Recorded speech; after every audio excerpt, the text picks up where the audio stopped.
त्याच्या मागं मागं बसा. ए आपण नवीन मॉडेल करून पाहायचं का आज? हो. कोण तुम्ही करता का मी करू?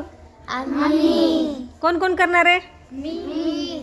चला अश्विनी ह्याच्यापैकी मला CL2 मॉडेल दाखव कोणतं आहे ते दाखव. बरोबर आहे राईट. श्रुती या साहित्यापैकी CT2 कोणते दाखव मला. CL2 आणि CT2 मध्ये फरक आहे लक्षात आला का तुमच्या? हो. हां हे दोन बघा ह्याच्या दोन्हीमध्ये फरक आहे. हां हो. वेदिका CT3 कोणते दाखव. CT3 हे CT3 हे ह्याचं नाव काय? C2. CL2 आणि हे CT2 आणि हे CT3. गौरी तुम्ही आरशिया आणि गौरी तुम्ही काय करा, हे CT3 आहे ना, हे CT3 चे 4 कोपऱ्याला 4 अटॅचमेंट करा. चला